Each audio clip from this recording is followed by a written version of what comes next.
City Commission of the City of Brownsville. Pursuant to Chapter 551, Title 5 of the Texas Government Code of the Texas Open Meetings Act, notice is hereby given that the City Commission of the City of Brownsville, Texas, in accordance with Article 5, Section 12 of the Charter of said city, will convene a workshop, an executive session, and a regular meeting on Tuesday, March the 4th, 2014, at 5:05 p.m., 5:45 p.m., and 6 p.m. in the Commission Chambers on the second floor of Brownsville City Hall, located at 1001 East Elizabeth Street, Brownsville, Cameron County, Texas. Workshop Item A, workshop regarding the preparation of the city's capital improvement CIP plan. Honorable Mayor, members of the City Commission, we're in the process of creating a CIP or capital improvement plan. We started way back in October 2013. We started the planning stages. Of course, to make it easier for each department, we decided to utilize a user-friendly, web-based, computerized software program that we call Microsoft SharePoint. With inputs from various individuals like Mr. Granado, Mr. Santillan, Ms. Rusiak, Mr. Vela, and I. The program was modified to satisfy our needs in order to identify and accomplish each department's 5-year CIP. Now, the CIP will be reviewed and updated yearly. Requests not funded on the first year will be identified and move over to the following year or years. Department training for the usage of the software is scheduled for this Thursday. Once the 5-year CIP is completed, it will be presented to the City Commission. At the same time, when we present the CIP to the City Commission, we're going to get some input from the City Commission as to what projects they desire to be added to the program. What's a CIP? A capital improvement program is a short-range plan. In our case, it's a 5-year plan, which identifies the capital needs, includes the capital equipment, it provides a planning schedule, and identifies options for financing the plan. It provides various benefits. It allows for systematic evaluation of all potential projects at the same time. It has the ability to stabilize debt and consolidate projects to reduce borrowing costs. It serves as a public relations and economic development tool, and it focuses on preserving the city's infrastructure while ensuring the efficient use of public funds. The CIP will include the following information: a listing of the capital projects or equipment to be acquired from year 1 to year 5, that's from 2015 through 2019.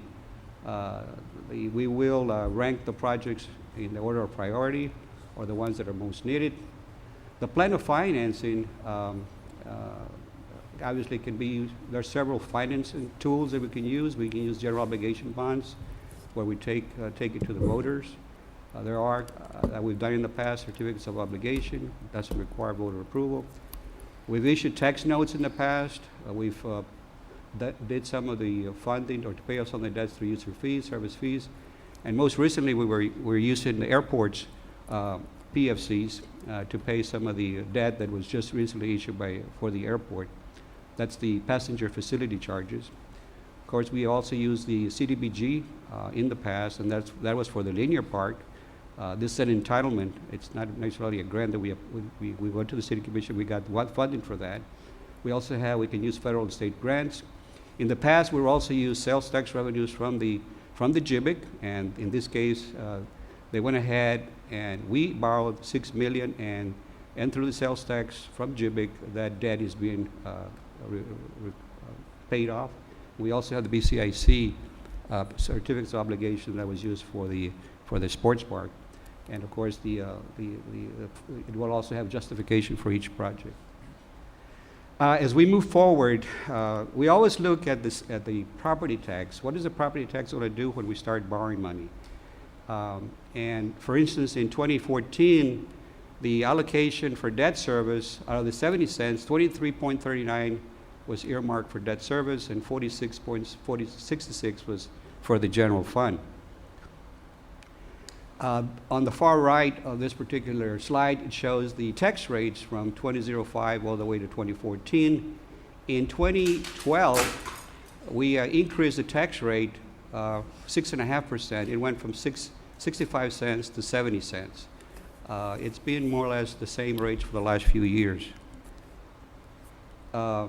I'm going to go very rapidly here. Obviously, we keep a debt service fund. Debt service fund is used to retire all our debt that we have. But I'd like to point out at the very bottom of this schedule, or this slide, it shows the fund balances in the debt service fund. As you can tell, in 2012, we had $3.3 million. Then we had $3.8 million. These are all monies in reserve.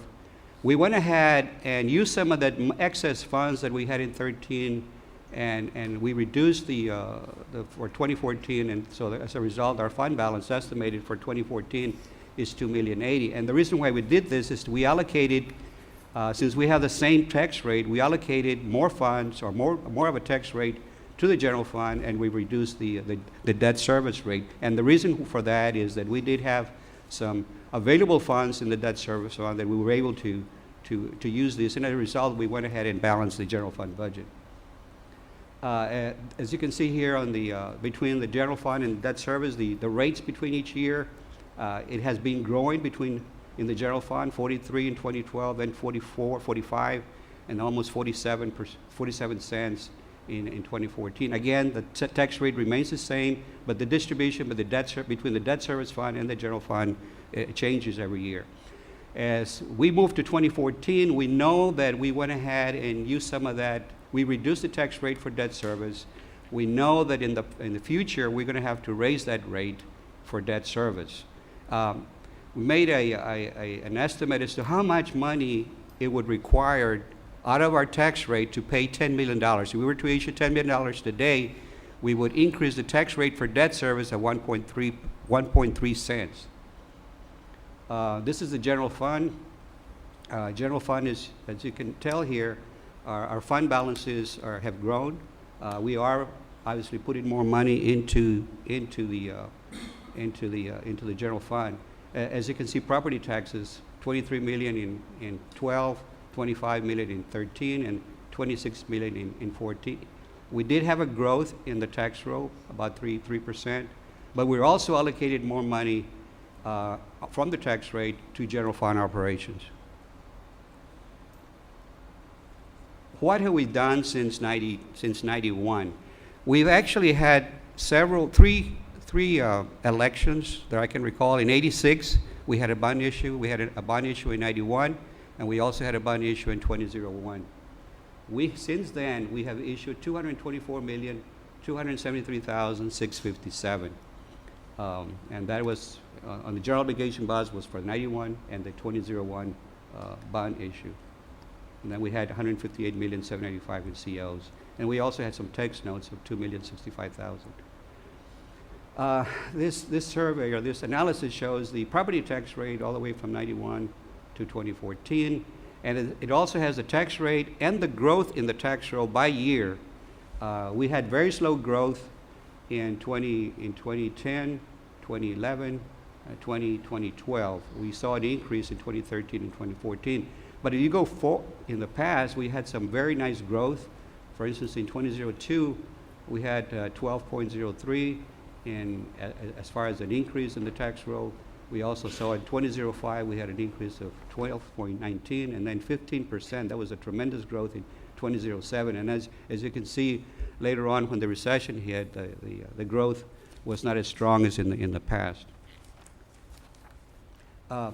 I point this out because when we had in 1986, when we went to actually 1991 rather, when we had that bond issue, we went to we got a rating, and our rating at that time, because our fund balance was so low that it was so low that we had actually less than $100,000 in our fund balance when we issued some of the debt. And when we visited the rating agencies, obviously we were placed on a credit watch, and our rating for Moody's was a Baa1. And we've talked about this in the past. Since then, because of our strong fund balances, our rating is now a Aa3, which is high quality for Moody's, and a AA- for Standard & Poor's, and Fitch ratings is a AA-. Just recently, I read about the country of Mexico. Moody's gave them an A-, so we're above the country of Mexico as far as ratings. What is our debt as going forward right now? We owe $161,690,000. But of that 161,690,000, 9,102,000 is from self-supported debt, and there are several items that we pay some of the debt, and that's from the Resaca, Paseo de la Resaca, the linear park, which is the CDBG.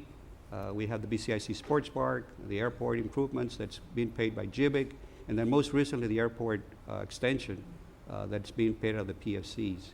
So 9,102,000 is not tied into to the property tax. And these are all schedules tying into that schedule that I just came up with. So I guess to end the presentation, and we'll be working at it. We're going to be looking at it from now through on. This is a nice. I'll go ahead and read it. And there's a citizen that comes to the city commission. I represent the citizens of this fair city or fair land, and I have a list of grievances from the people. We want better schools. Oh. Commission says, fair enough. Better roads? Sure, okay. Better housing? Why not? What are you smiling for? I was looking for some reason to raise taxes. I might as well, and then the citizen says, I might as well scratch that off my list. Anyway, as we move forward with the capital improvement, we're going to have to look at what can we afford. And the majority of the years that we've actually gotten projects has been through the issuance of debt. We just don't have the funds from operations to do any major capital expenditures. So what we've done in the past, so what do we need to do to increase that or to change that? Obviously, we need to increase our tax base, and hopefully with acquiring more retail area, more commercial area to our area, we can increase our property tax rolls, increase the tax base, at the same time generate more sales tax. As we have told you before in the past, we do not generate enough sales tax. We could generate more sales tax. We could probably pay some of these projects that we are completely in deed of through the general operations without issuing debt. So that's something that we're going to need to strive for, and that's what we're looking for, to generate more sales tax by hopefully attracting some more retail businesses to our area. At the same time, we attract more retail businesses to our area. We not only help the 4A or the Type A, the Type B, but at the same time, we increase the tax roll. The tax roll is very important. Pete, let me, if I could, make a couple of comments. The first thing is, I noticed that group, which is a very fine group of people that contributed to the capital improvement plan, but I would suggest that at PUB, when we're doing capital improvement plans, they actually have an outside group that comes and helps, and they've been really good as far as a workshop. I don't know whether you attended. I know Charlie went to one. Yes, and it's kind of like a workshop with the entire board, and it includes sort of like a facilitator or someone else besides just the city employees. And so I think that instead of, just kind of getting the feedback, I think pretty much every one of these commissioners here knows some of the areas that we need to address. And instead of doing it later while you first compile something and then present it so that we can add to it, why don't we do it all together at the same time? Get someone who, as a city planner, will allow us to give us an idea. I think I talked to Gail about this. I mean, it's one of those issues that, what streets need to be maintained, what streets need to be added. I think some of you all might know that, there's been people say, can we go on 6th and 7th Street? There's a lot of issues, and some of the developers have, I see, my good friends in the realty department that, the moving of the rail is important. Now, when is that going to happen? I think it's got to entail a little bit more input from the community through the commissioners and through the community itself. I don't see anything wrong with Dutch or anybody else showing up, because I think if you're going to project sales tax, you're going to have to figure out, hey, what businesses are going to go there? Who is he looking to bring what kind of business, and what kind of business do they generally generate? And when you look at the tax base, you got to look at what properties are you going to develop, and what kind of commercial, residential, what can you reasonably expect from all that? And so you're going to have to kind of really plan for the future. I think a 5-year plan is great, but I think a 5, 10, 15, 20-year plan is even better. And you have the university coming in here with their folks doing their planning. I don't really know all their planning, but I think it would be imperative upon all of us to get together with the port, with the airport, with the spaceport, and really do a comprehensive plan for the future, and at least have a conversation, if nothing else, to at least get a map for the future. And so when Gail and I talked some time back, I was going like, I know there's computer programs out there that tells us if we input it, what streets are we maintaining, what streets, how long is the shelf life of a maintenance, what do we need to improve, and where else are we going to have roads, work with the MPO, and work with the Economic Development Group. I think it's got to be a little bit more, inclusive, so that everybody gets in the act and everybody sits there and says, you know what? I mean, I happen to have the luxury in some ways, and in some ways, maybe somebody could look at it differently, but every time the Economic Development Group talks to someone, they come by my office, I say hello. Sometimes some of the commissioners get a chance to visit with them, and sometimes they don't. But it just sort of depends on what needs to be done. But I think it's going to have to be a little bit more comprehensive. At least that's my take, and I invite the commissioners to have their input as well.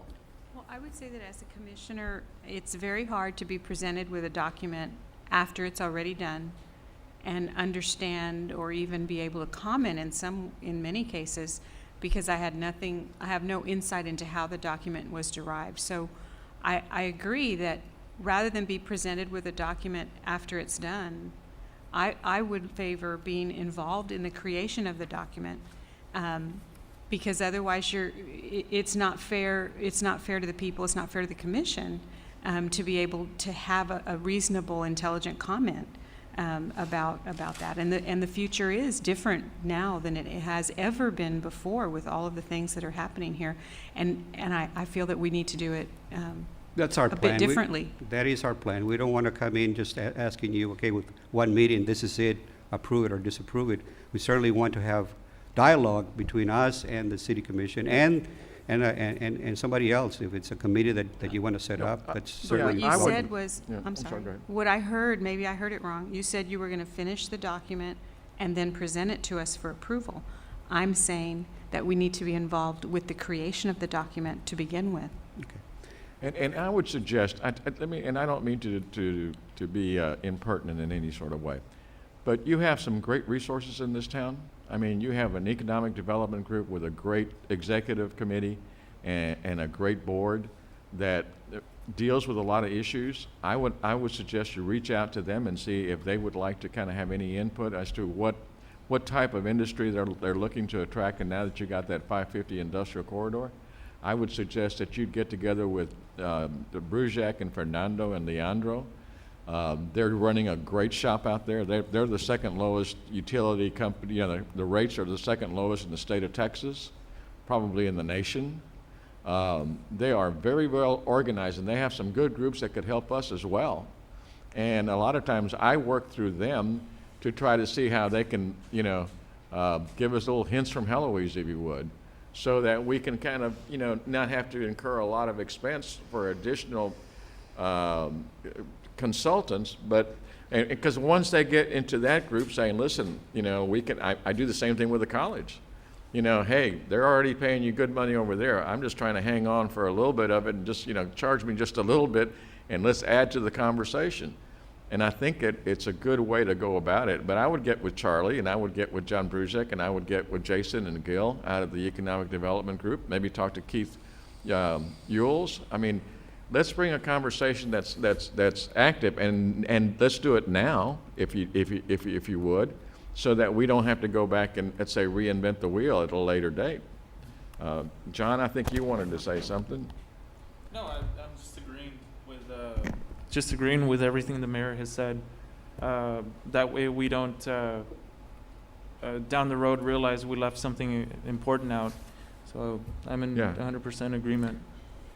My understanding is the engineering department has already made a major step by hiring these consultants to identify some of the street that need construction.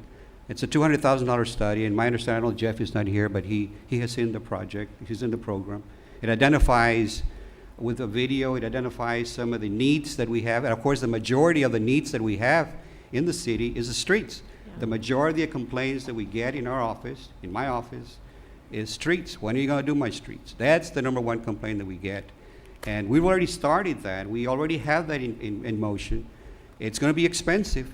Just the study itself costs $200,000.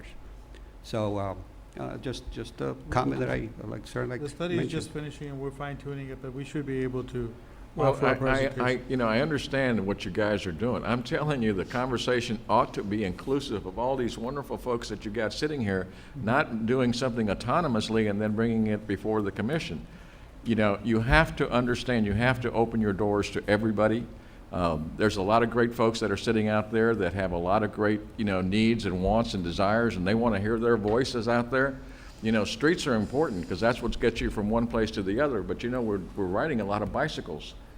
We're doing a lot of walking, and we have to prioritize, and we have to have a little professional help.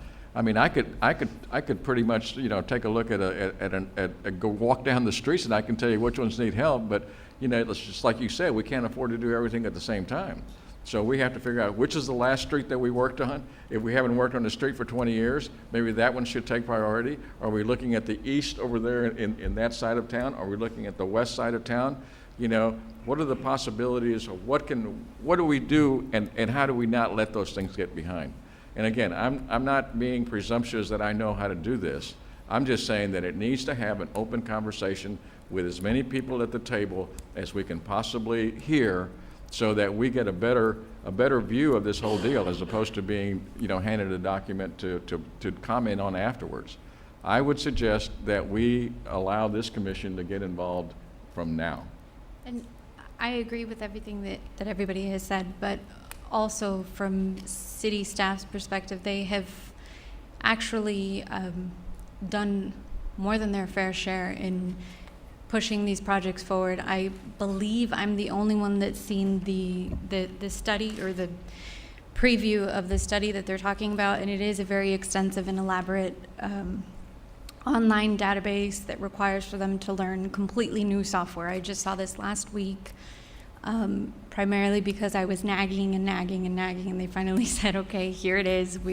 It's still very rough, but it is something that they're working on. And what I can say from my personal experience, one of the things that I talked about yesterday with Art, with the health department, was thinking about buying some sort of electronic app that would help us have our agendas on the iPad. And just right now, I was approached by one of the media services personnel or staff members that already made those improvements, and you'll see in the iPad right now that if you click on any of these little sections, it's fixed that problem to where we'll be able to go back and forth. So I believe they are doing their part in economizing and giving us more bang for our buck. Maybe the problem here is lack of communication with everyone. And so maybe I know about something, but maybe Commissioner Tetreau doesn't. Also, we have to understand that a CIP is a working document that can be changed any minute. It's not just going to be sit there and that's going to be it. Right, but we're going to change as we go along. I think what we're all trying to say is that we just want to be included more often. And so if there's a way that we can circumvent quorum issues and have more workshops and figure that out, then that's what we would like. And Pete, don't take this as a criticism. I promise you, I cherish the work that you do and the contributions that you make to the city. This is not about that. This is about a process that needs to be having an open mind to be able to listen to people like Romeo or Carlo or anybody else. It's okay to listen, and it's okay to have a conversation. You don't get threatened by it, okay? Anybody who gets threatened by it doesn't have a whole lot of self-confidence in what they're doing, and you have plenty of self-confidence. So I'm telling you, I would like to figure out, I don't know what you were talking about. I had never heard of that, but communication goes a long way. I think, if I could real quick, I would just like to stop and give city staff credit, because I know that from day one, anytime I have picked up the phone and called Pete or Charlie with any question, regardless of whatever time it was, I'm always answered immediately. And if the information is not with you, you get it to me immediately. And so I'd like to participate in this process, but I would like to stop and just give you credit, because I know that you have dedicated a lot of years to the city, and with all due respect, I think that you guys are amazing and a huge asset to the city. So Thank you. I just wanted to say that. We appreciate that, and I think everyone's correct. That we are just initiating this, and we did want a lot of input from the commission. Obviously, participation from you and other entities is important, and we are going to fulfill that request. We also have to understand that you have a plan, a CIP. And one of you or some of us may come up with an idea. Hey, maybe we should do this, or maybe we should. And that's when we change the CIP. At that moment, we change it. And we go along from year to year making changes. Because sometimes expenditures or a project that comes in this particular year, you never thought of it a year ago. And all of a sudden, it surfaces, and you've got to plan for it, and you've got to allocate money for it. And I'm talking about a capital project. It's not a CIP, just a little plan that we hopefully to use as we move forward. But there will be amendments, there will be changes year to year. It's not a solid, concrete document. No, but it gives you a pretty good game plan. I mean, you know, Mayor, we did this several years ago. It was this detail. This detail. It gives you every information. And that's what we're trying to do. But again, we are going to be presenting it to you with the idea that we're making changes as we go along. Right. This is not going to be, that's it. It's not. And we understand that. You understand that.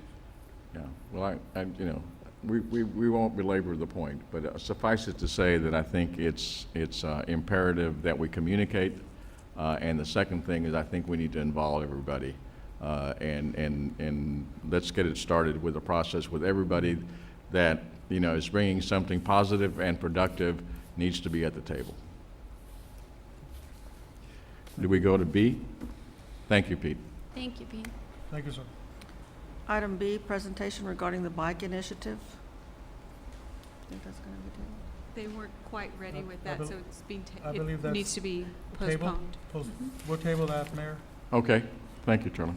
And How about C? workshop item C, presentation by Cargo USA Logistics.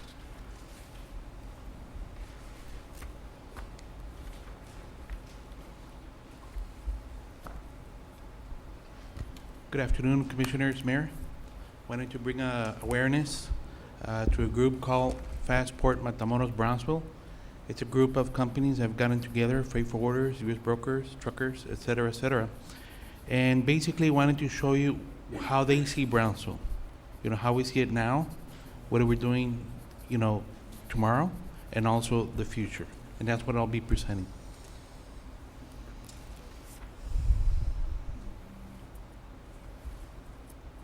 Okay, first, how do we see Brownsville? Well, we know that we have the most population in the valley. That we do know. And we want to be able to push that leadership, especially since a lot of people are forecasting in the year 2040 that the surrounding areas will be 7 million. At this point, we will have ocean containers. We better be. So the other way that we also see connectivity between Texas and Mexico, especially our area, is to see the population counts that are down there in Mexico, the country. We do know there's other groups pushing our area, and we also notice that they position their little star on top of us. They do know that we have the assets. However, the way we stand right now in 2014, most of our traffic is truck, okay? Very little ocean, but that's what we want to be able to push ocean to our area. One way of doing that is obviously continue to push traffic through our area, and it shouldn't matter how many maquilas pop into Mexico. 10 of them pop in every month in Mexico. By being able to make contact to this rough 2,000 maquilas in Mexico of 100 employees and above, and push truck, which is a long combination vehicle, I'll explain more, pallets, truckloads, and less than truckloads. But being able to make contact with these companies, we should be able to move maybe 100 trucks more per day, thus bringing traffic. And those 100 trucks can be next week, next month, and then compile as we move forward in the next 5 years. Because in the next 5 years, we see this happening by law. We do know that U.S. Congress has tried 5 times, I'll say it again, 5 times to bring the long combination vehicle. Now, this is very important to our area, very important. We know they're big and scary, so are airplanes, but they have pilots, they learn how to drive it, and they're safe, as long as they stay in a corridor. That will become the East Loop. If the East Loop is designed for this type of vehicles, and they just stay on that lane, we just became a city where we can move the ton, the weight, the kilo, and bring more traffic. That traffic obviously corresponds to U.S. importers knowing that we exist, and being able to also tell our own state that we exist. In fact, the Fastport group will be attending this next month in April, and we'll be telling them all this, all this stuff that's happening here in Brownsville. Because Brownsville is shifting, okay? Maybe for 100 years it hadn't shifted. It's shifting again, the way it was in 1828, in 1848, in 1868, and even all the way to 1888. So we do believe the waterways are coming back. As you know, previously I came in and explained a little bit of our position. So we move a little bit more traffic, we will move more trade. Of course, there's other things that are happening in our area, including the Supervia. You've known about that. And that was one of the reasons why we created the marketing label, because it's all it is. We're just marketing our bridge. We can't go to Texas and say Los Tomates, or we can't go to Mexico City and say the Tomato Bridge. I mean, it makes no sense, So we have to create a marketing label, which is basically our port of entry, and connect people that are doing stuff. For example, the Texas Superport. They didn't even know the Supervia existed until we explained what was happening and other things that are happening. And of course, in summary or ending conclusion, this is what we see in the next 5 years. We do see the Supervia, ocean, and then connectivity with Houston. Obviously, Houston being the #1 global city in the United States, and then having our interstate, which will connect to northern tiers in the U.S., but we're comfortable setting up what's called a rail corridor between Brownsville and Houston. That will bring traffic, and that's basically what we wanted to bring awareness to the commissioners and the mayor. Can I pass Sure, please the do. group? Okay.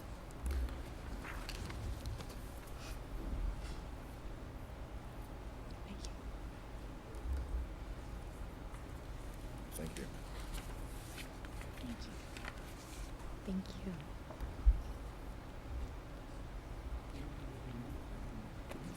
And if there's any questions, I think I'm done. No, I kind of heard you before, Okay. and I enjoyed it very much. I think this is really something that the commission appreciates you bringing it forward. You do a lot of work over the economic development group, so I'm thankful for all your efforts. Thank you. Appreciate it.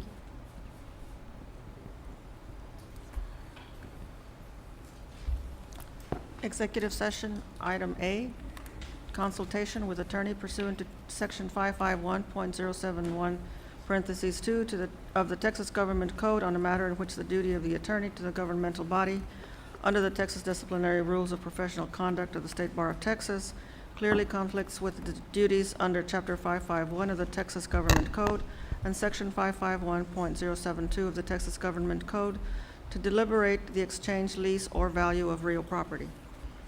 Motion to move to executive session? Second? All those in favor say aye. Aye.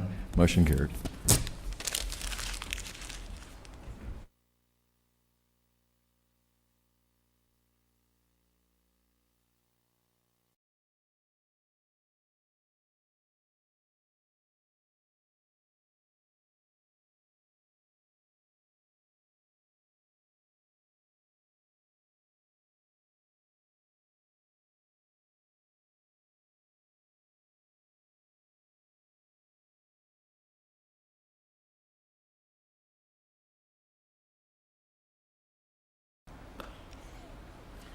think the 6 o'clock is magical. Please stand for the Pledge of Allegiance and the invocation. I pledge allegiance to the flag of the United States of America and to the republic for which it stands, one nation, under God, indivisible, with liberty and justice for all. Honor the Texas flag. I pledge allegiance to thee, Texas, one state under God, one indivisible.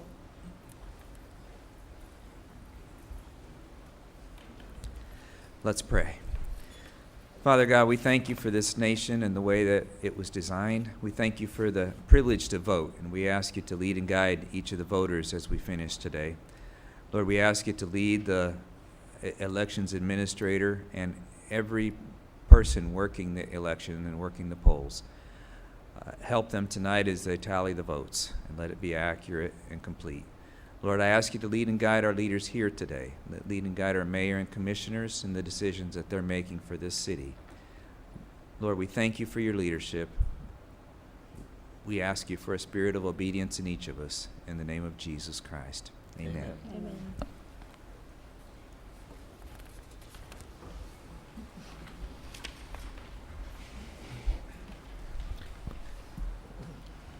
Action on item discussed in executive session. Consideration and action on items discussed in executive session pertaining to exchange, lease, or value of property. I don't believe we have any action items, do we, Mr. Saucy? No. Okay. Mayor's report.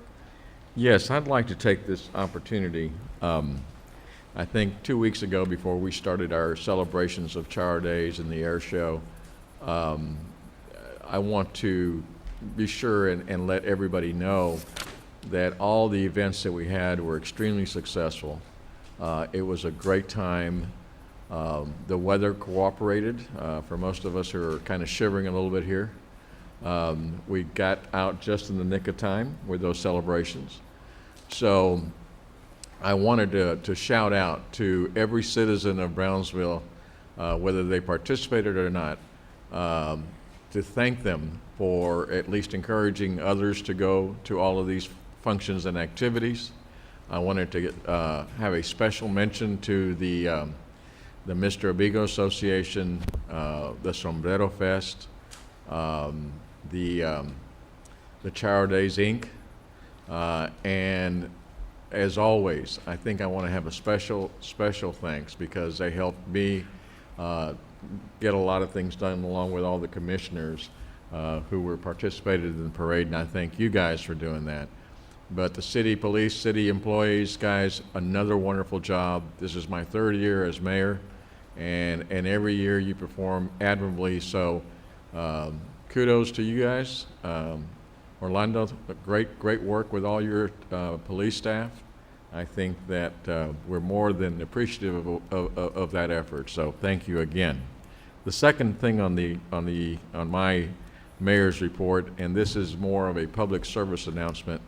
You know, most of us, whether we agree or disagree with the Affordable Health Care Act, it is the law, and it is to be signed up or enrolled before March 31st. This March the 8th is an action day. As most of you know, it had a tumultuous rollout because of computer glitches, so they're a little bit behind. But suffice it to say that that regardless of where you fall within the financial spectrum, chances are that you're going to pay less than $100 per month. You will not be excluded because you have a pre-existing condition, and there won't be any limits. In other words, if you had a catastrophic injury and you incur a great amount of bills, which a lot of people go through a lot of financial trouble using all their savings for whatever it is when they get sick or some member of their family gets sick. So that gives you the assurance that you have the ability to get yourself some good health care. This March the 8th, I think is March the 8th the Saturday? Whatever this Saturday is, I think it's March the 8th, is being called Action Day. And with the help of our good Congressman Vela in Washington, who will be here this weekend, and his staff. They're going to have facilitators and people to help people enroll at the Brownsville Community Health Center over there on 191 East Price Road. There's going to be facilitators and people at Su Clínica Familiar on 105 East Alton Glore Boulevard, at the Valley Baptist Medical Center from 10 to 3. They're going to have some of the people from the Valley Baptist group through the help of Manny Vela and some of the other folks. And so there are going to be about 20 people trying to help people enroll. And if for some reason you don't get enrolled at that particular time, at least have your name and your contact information available to the folks should time run out. And I see Jose back there. He is with Enroll America. If you'd stand up, you might, any questions you all might have at the end of this meeting, please direct them to him. But after, you know, even after or before March the 8th, Enroll America will be at the 2 libraries, and they'll have a different varying number of people, but ask him how many they will have, but they will accommodate. Everything is going by computer. It takes a little while to enroll, but don't forget that it's a good thing for you and your family, especially down here where we don't have a lot of great financial resources. And what some of you may or may not know is at the end of the day, when you file for your income tax, there will be a penalty of $95 for not having enrolled. So instead of losing money, and I know it's a hardship on many people, it was the same hardship that we had when we implemented the fact that we had to have automobile insurance, but that's also mandatory, that's the law, and if you don't have it and something happens to you, you also get fined. And I again, I know these are tough and difficult financial decisions for a lot of families, but I suggest to you that make every effort to get that done, because if something catastrophic comes down the aisle and it's one of your kids or one of your family members, trust me, you'll wish you had insurance. So please take that to heart. And if for some of you, you've got about 45 minutes left to vote who haven't voted, so if we have to move your item on the agenda up a little bit, happy to try to accommodate, but please go out and vote and encourage everybody to do so regardless of who you're voting for. Mayor, if I could real quick, I just wanted to let everybody know that one of Brownsville's own, Alana Duval, she's a 22-year-old Hannah student, was chosen this past summer to participate on Oxygen's, let me see if I get this right, The Face. It's a modeling competition. And so all this week on The Tonight Show, on The View, all over, she's been featured. She was also featured in Us Weekly magazine representing Brownsville. And so the show premieres tomorrow night at 9 p.m. on Oxygen. It's in the 70s, I forget what channel, but definitely we want to support Alana and congratulate her on this monumental, well, reality TV is monumental to me, so we just want to congratulate her on behalf of the city, and yes, follow your dreams because you never know where it'll take you. Mayor, I have a report as well. On February 25th, Rio South Texas Economic Council accepted the City of Brownsville as their newest member and only municipality. This provides the City of Brownsville with the ability to partake in economic development at a regional level. The City of Brownsville is very excited about working regionally in an effort to leverage our collective resources to create a booming regional economy. Projects such as Metro Connect, the new University of Texas RGV, and the Cross Valley transmission lines are great examples of regionalism at its best. I will be serving the City of Brownsville as a voting member on this board and was recently appointed as the co-chair of the Marketing PR Committee. The general purpose of the committee is to review marketing activities to encourage and generate opportunities that will result in economic expansion and diversification. For more information, check the city website for a link to the article that was published on Yahoo Business regarding Brownsville joining ResTech.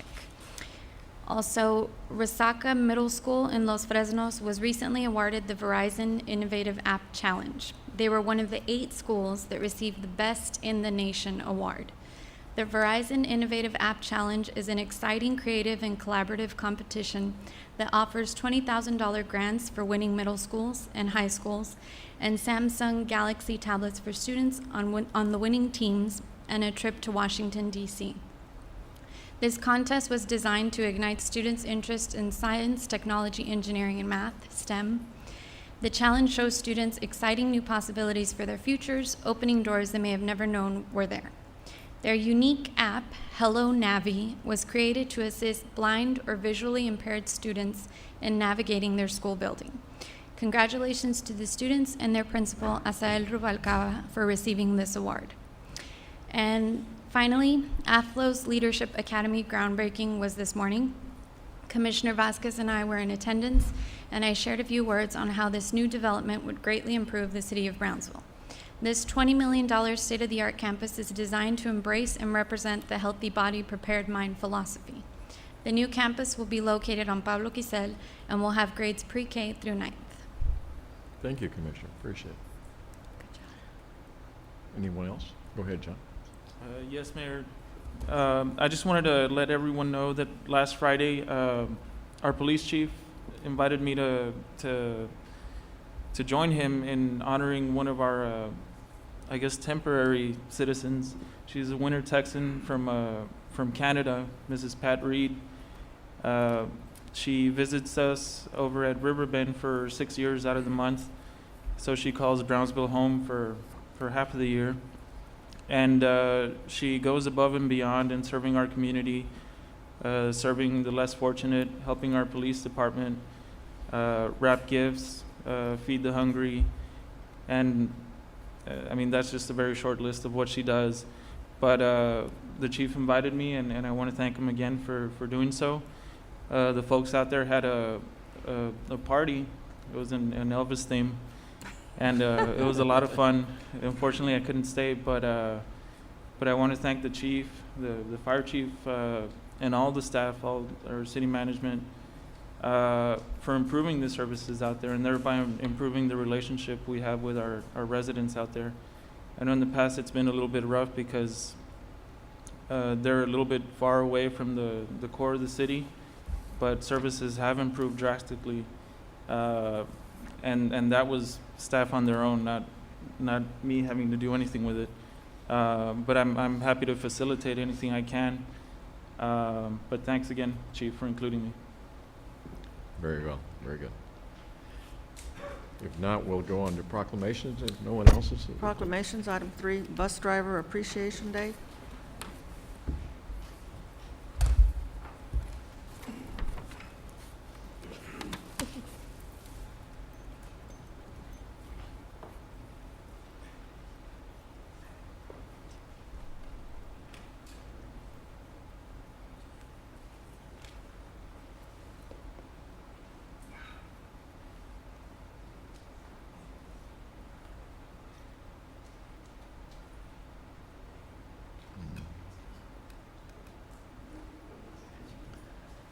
It's like changing of the guard here.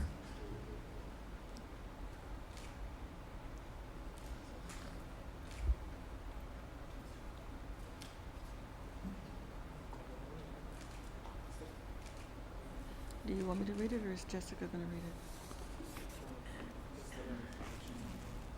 it? Okay. I'll go ahead. Y'all just want to stay there and get I'll go Commissioner, go ahead ahead and read it? Or is that okay with you, Norman? Sure. Okay, go ahead, Commissioner. Okay. A proclamation of the City Commission of Brownsville, Texas, declaring March 15th, 2014 to be Bus Driver Appreciation Day in our city. Whereas public transportation is vital to the health of cities, accruing benefits both riders and non-riders alike. Whereas the City of Brownsville assumed operation of the public bus system now known as Brownsville Metro on July 13th, 1978. And whereas Brownsville Metro has provided more than 1.8 million passenger trips per year for the last 2 years. And whereas these millions of passenger trips would not be possible without the service of Brownsville Metro's professional bus operators who maneuver up to 30-foot, 19-ton vehicles through often crowded and cramped streets in all types of weather to safely deliver riders where they need to go.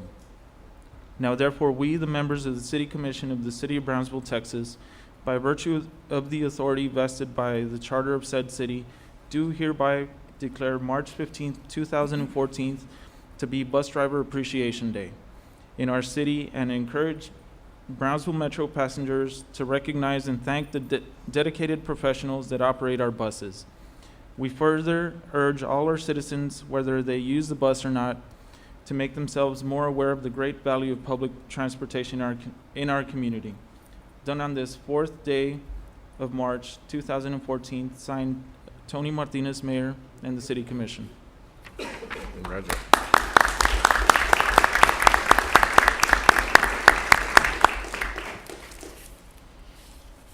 The next Mayor, proclamation. Well, I I'm wanted sorry. to say a Go few ahead. words. Mayor, I want to let our chair for our Transit Advisory Committee, Daniel Lenz, say a few words.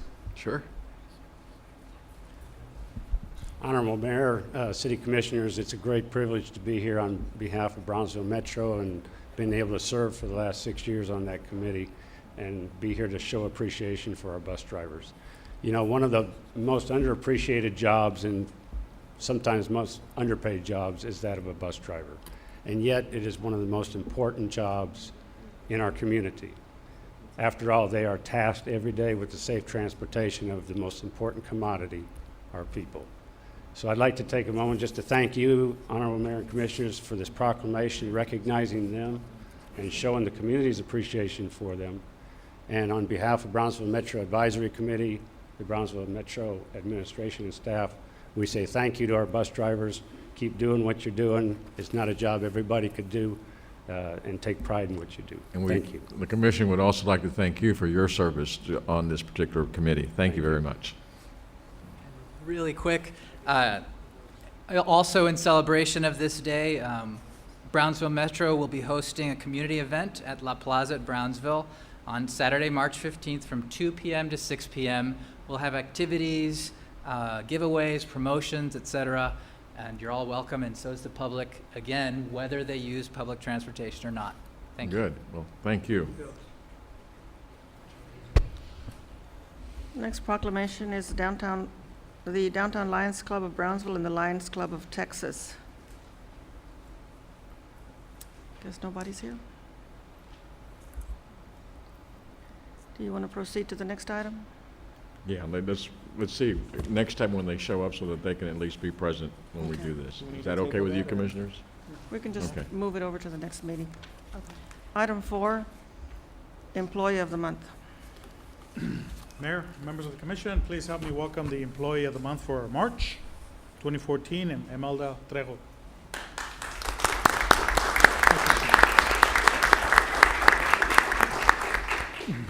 Imelda started her career with the finance department, actually, 1997 or so. She moved to a safer environment, the Brownsville Police Department, 1998. She's been there ever since. I had the pleasure of working with her for the time I was at the police station. She is a very dependable, organized person who has taken on the challenge years ago to take the responsibility of handling many grants. She probably handles about 10 grants right now. Does a fantastic job, including our auto theft task force grant. And she's always there when we have Christmas giveaways and other type of voluntary activities for our community. So we thank her. As Employee of the Month, she receives a little plaque. A lady's watch. And the pin.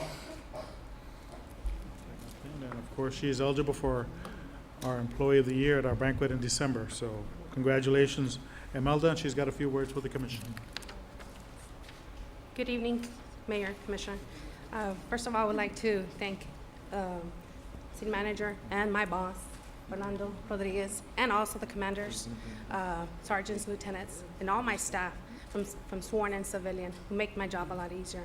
I'm there for them, help them out, obtaining grants to help out the community, be safer.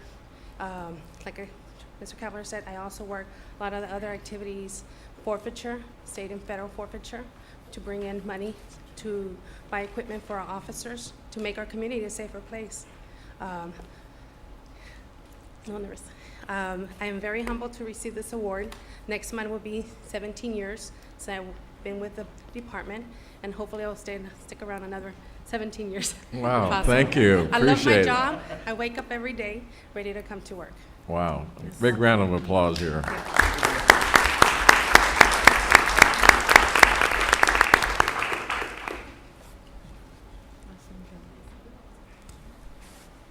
Next item is the impact fee progress report. Mayor, City Commission, the consultant that was going to present to you the report got delayed in Dallas yesterday because of the weather. So we're going to reschedule this. So we're going to ask that you either continue or table this item and also table item 14, 15, and 16. That's Table. I'll second that. Thank you, Ramiro. Item 5, consent agenda items A through E. Second. All those in favor say aye. Aye. Motion carries. Item 6, consideration and action to appoint or reappoint 4 members to the Brownsville Public Library System Advisory Board. Good evening. Good My name evening. is Juan Guerra, Head Librarian, Director of Library Services for the Brownsville Public Library. The Library System Advisory Board is in need of 4 members. In your packet, you have 5 applicants. 2 of them are the first 2, which is Ms. Trevino and Mr. Rosas. They have served before with a great distinction. Ms. Gorena also is asking to be considered for appointment. She was previously a member, and then she did not decide to be a member. Now she wants to be a member. And then also in your packet, you have Ms. Marianela Walker and Mr. Frank Peterson, who are new applicants. So overall, we have 4 openings. We have 2 members that are seeking to be reappointed and 2 members for the first time again. Okay. I move to appoint Ms. Rosie Gorena. I'll second that. All those in favor say aye. Aye. Motion carries. You need to have one more motion for another member, and the other member that you said, The 2 members that need to be, or were we considered to be reappointed are Ms. Trevino and Mr. Rosas. They have, It's okay with the commission, I just for sake and that they have been giving us loyal service, I move to appoint Mr. Roberto M. Rosas and Ms. Mario Trevino. I'll Again. second that. all those in favor say aye. Aye. That still leaves Motion one more. carries. Yeah. one more. I'd like to appoint Marianela Walker. Second. All those in favor say aye. Aye. Okay. Okay, And thank you. that's an You've got- awesome you've got 4 board. members. They get a lot done in that. Space for Teen Center is also one of this board's accomplishments. Yes. And I just want to say, wow. Okay. Thank Great you job. for considering. Great Thank job. Thank you very much, sir. Thank you.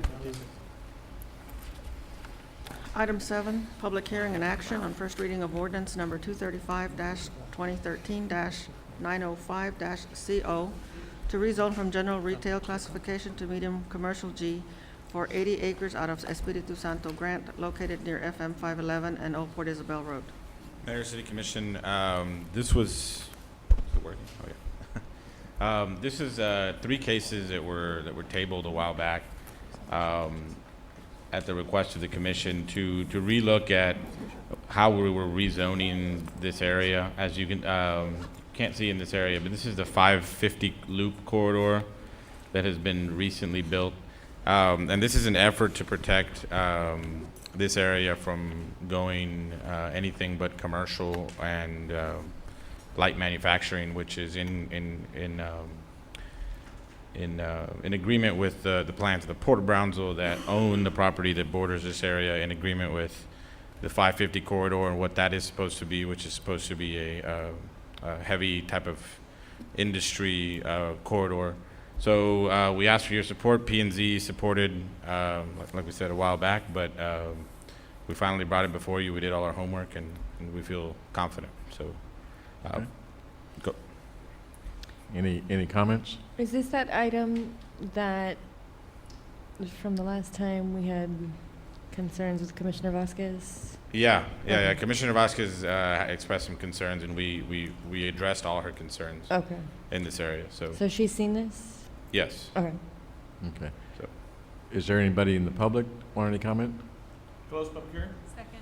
All those in favor say aye. Aye. Motion carries. Approve? Second?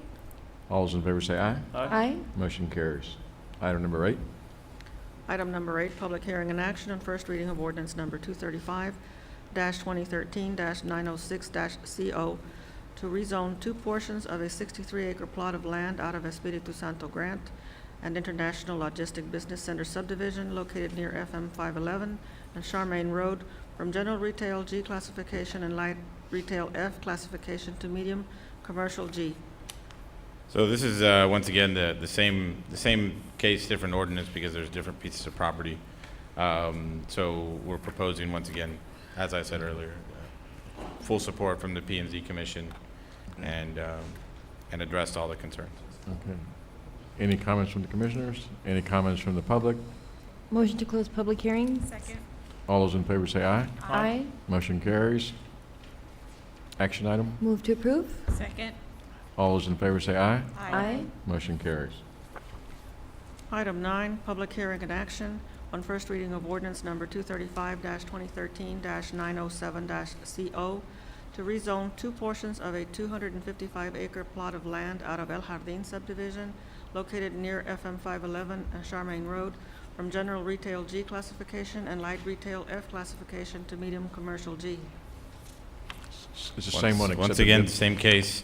This is just a little further, I guess, southeast, closer to the Port of Brownsville. And the reason everything else is in white is because that's port land. So this is the last remaining area in the city limits. So once it's the same thing. Once again. Okay. Public have any comment? Commissioners? If not, Motion to close public hearing? Second? all those in favor say aye. Aye. Motion carries. Motion to approve? Second. All those in favor say aye. Aye.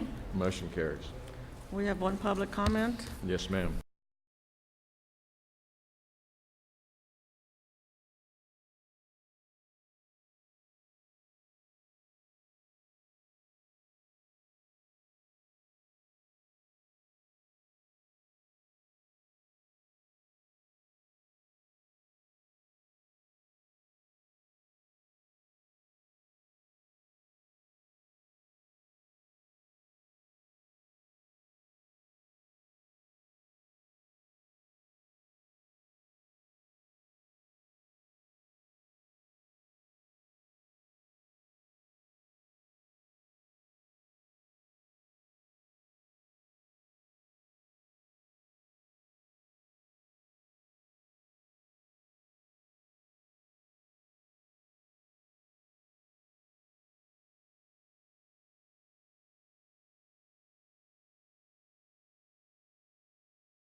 Consideration and action to adopt a budget amendment resolution number 2014-29 to amend the general fund budget by providing $22,200 funding for the Brownsville Chamber of Commerce. Honorable Mayor, members of the City Commission, this is a request that has come from the Chamber of Commerce, Brownsville Chamber of Commerce.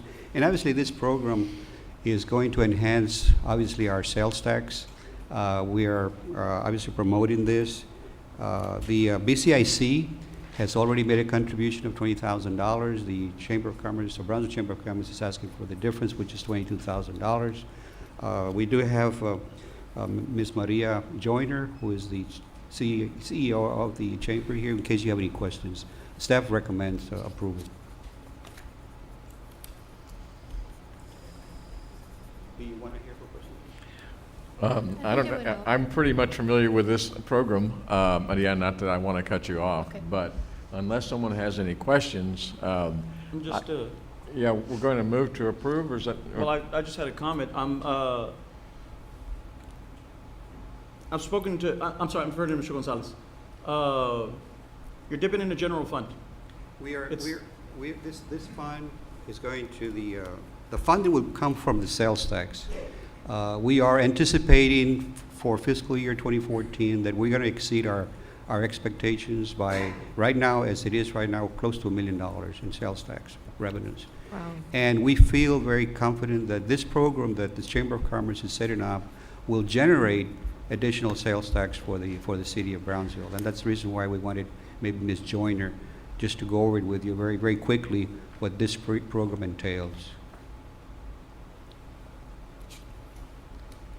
You know, like I said, I'm happy to have her speak to anyone who's got any questions about this, or does anybody need any more explanation?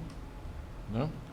I will tell you one thing, Maria, and this is something that what happens is when we went to the mayor's conference in Washington, I did not take the liberty, but we were offered to have the small businesses go online through the Google Corporation, and I do have a lot of materials. There's a challenge out there, and it's a proven record that they can do really great things by going, getting online. So whenever you have a chance, be sure and come by my office. And I told the BEDC the same thing. And together you can also work that angle of it if that's your prerogative. Thank you, Mayor. I'm sorry, go ahead. I think. No. One more time, Mr. Gonzalez. You've been fiscally conservative all these years. It's a surprise move. You know from experience what this is going to do. We have other agenda items on here. I just want to be clear on the record that you and I are on the same page, letting you know that this is going to open Pandora's box. Well, the reason why I'm saying it's okay, Commissioners, because we feel that this is going to generate additional sales tax for the community, and just this program alone, and it's only $22,200. I've worked with you 11 years, and I know the way you work, and this is not how you normally function and work. That's the only thing that troubles me. Okay? We've always been fiscally conservative. We've always looked out for the general fund, and for whatever amount it is, it opens up to other things that are going to lead.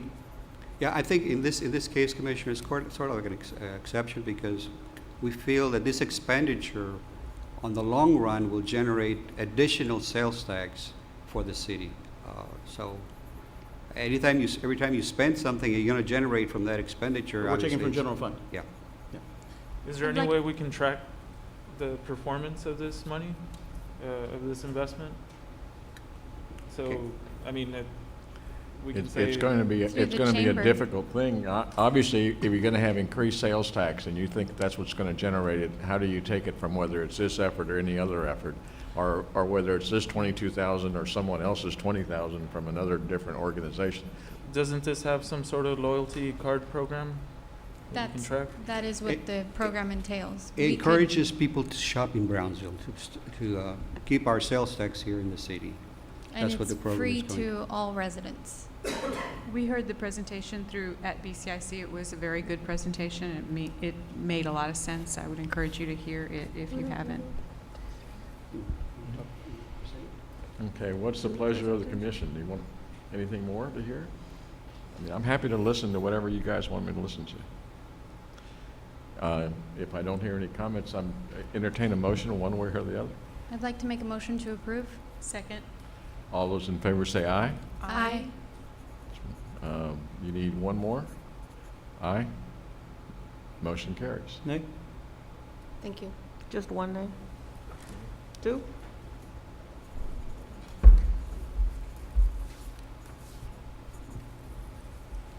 Item 12, consideration and action on resolution number 2014-032 for an interlocal agreement between the City of Brownsville and the City of Waukesha, Wisconsin.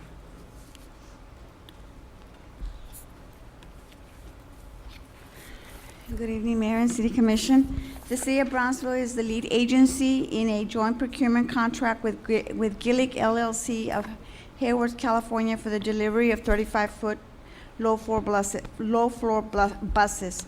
Under this agreement, the City of Brownsville may assign buses to other agencies under a cooperative agreement. Brownsville Metro is requesting consent from the City Commission to authorize an agreement between the City of Brownsville and Waukesha, Wisconsin.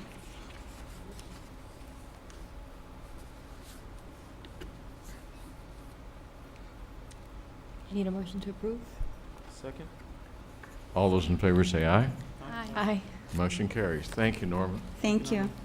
Item 13, consideration and action to adopt a budget amendment, resolution number 2014-033, to amend the general fund budget by providing funding for the Brownsville Museum of Fine Arts, the Historic Brownsville Museum, and the Brownsville Historical Association. Good evening, Honorable Mayor and City Commissioners. The following items for consideration provide funding for the Brownsville Museum of Fine Arts, Historic Brownsville Museum, and the Brownsville Historic Association. For the Historic Brownsville Museum and the Historic Association, there are to provide funding to repair and remodel city-owned businesses that they operate in the amount of $20,000 each. And the third request came from the Brownsville Museum of Fine Arts of $139,000. And I have Ms. Hinojosa and Mr. Vela here to discuss this request with you guys.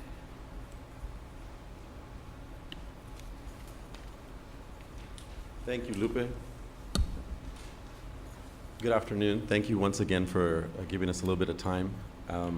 My name is Rafael Vela. As you all know, I want to recognize some of our trustees and some of our colleagues on the board, Dr. Montalvo, Bertha, Badwell back there, and I think Mark Clark is here.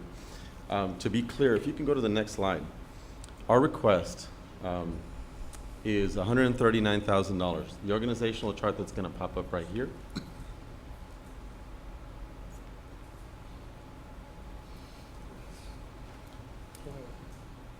So this is the organizational chart as it currently exists. And if you notice, the 4 positions that you see in red are those positions that we would like to fill. So this budget amendment, these dollars will go specifically towards those positions there. And you see Marcela, our executive director.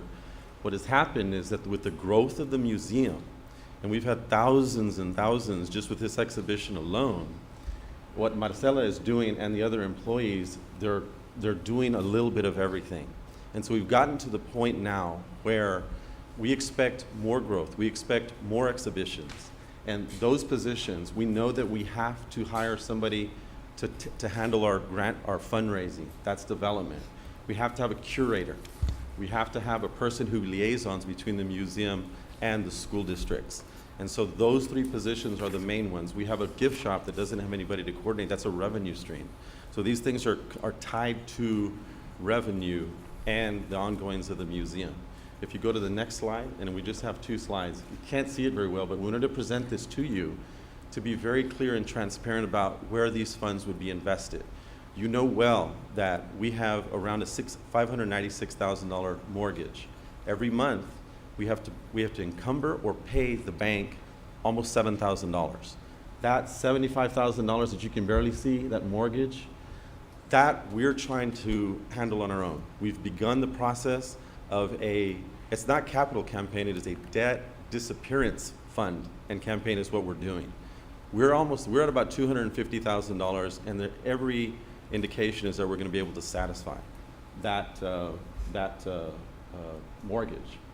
But what we don't have is we don't have the number of people to actually fulfill these jobs, and that's exactly what this money will go to. So Are there any questions? We wanted to keep it simple, precise, but certainly a budget amendment of this magnitude, you should have all the tools that you need to make an informed decision. Is there any questions that myself or Marcela might be able to answer for you? I will tell you one thing, is that especially with this exhibition and all the ones in the past, our goal has always been to go to every corner of the city and provide our services to them. So that being said, please, I'd be happy to entertain any questions. I have a quick question. This is random. Do you have an exact number of how many visitors have visited the King Tut exhibit? Because I know it's a very large number. It's, you have that number? From December to now, we have close to 15,000 in 3 months.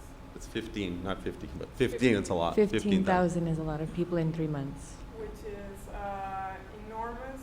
In this slide, you can see the relevance of how each year that we've worked and how we've managed. In 2010 was when we opened with the Frida Kahlo, the 2012 was the Dali, and the 2013 was last year when we had National Geographic and Javier Marin, and also the Sebastian Wildlife exhibit. And just in the last 3 months, we've had 15,000 people. Winter Texans, out of state, we've had like 50% of our, and all our BISD plus ISDs from all of the Rio Grande and South Texas, which is something. So lots. And we expect, and our goals are to bring more exhibitions that attract even more people. Do you feel that because these vacancies were open, that you lost revenue that could have been generated with these visitors, like with the gift shop?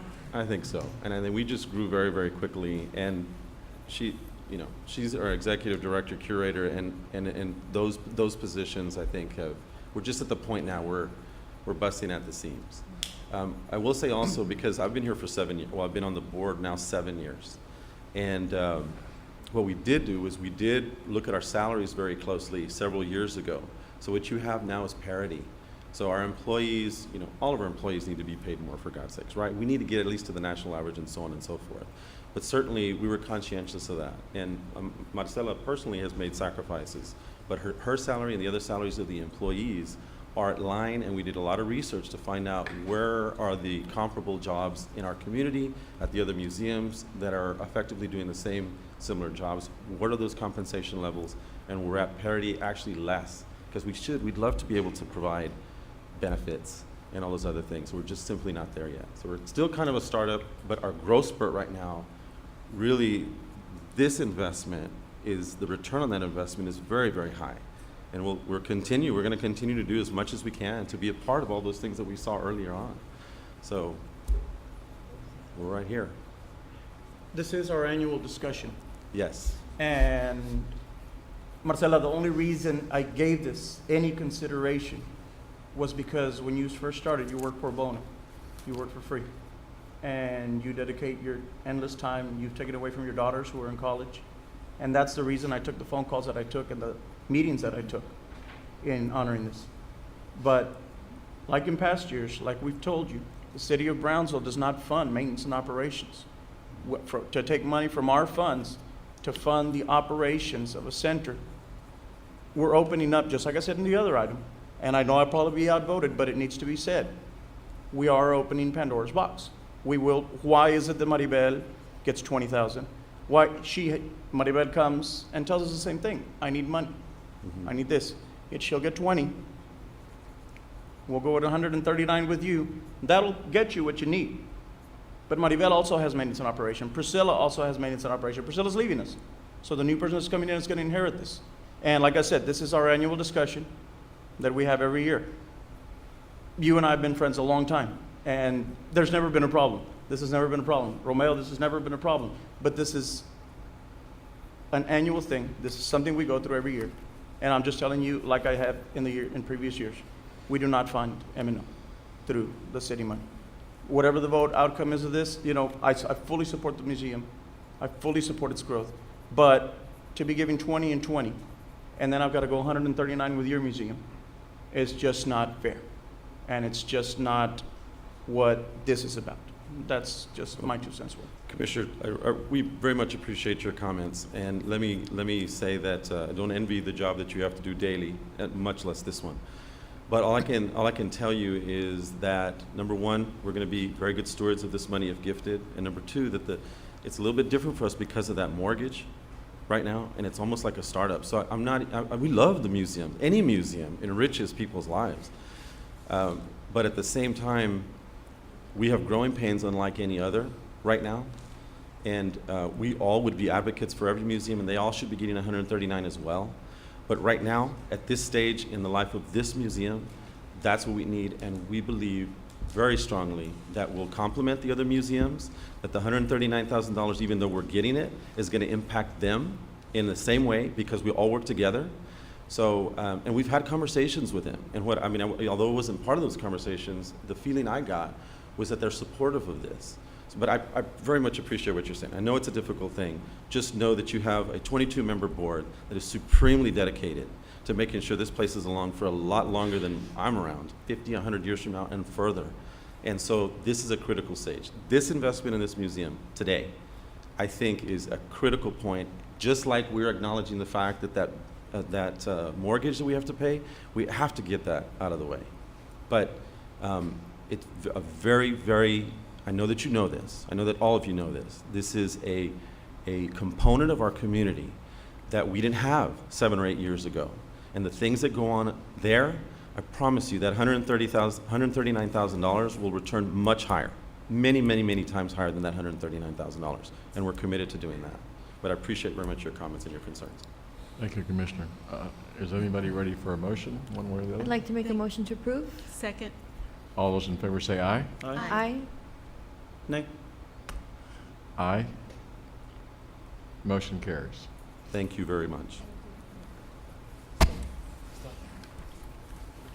I think we're going to item number 17. The other three have been Yes. tabled.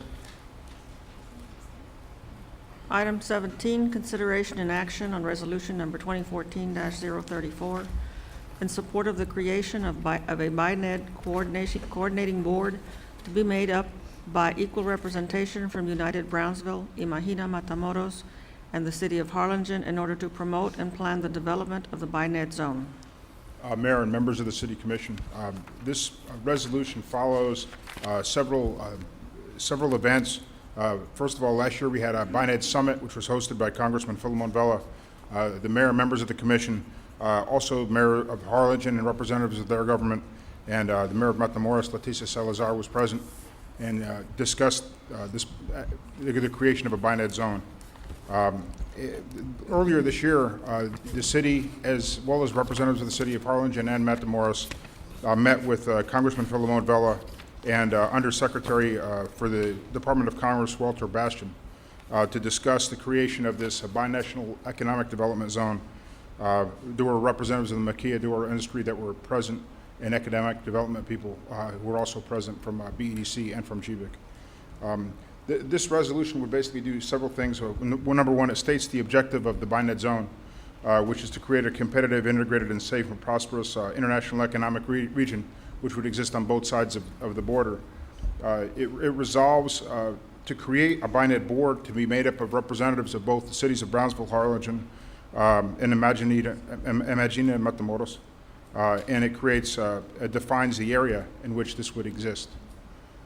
We have the resolution here, and Irv Downing from United Brownsville is also present if there are any additional questions about this resolution. I'd like to make a motion to approve. Second that. All those in favor say aye. Aye. Motion carries. Thank you. Thank you.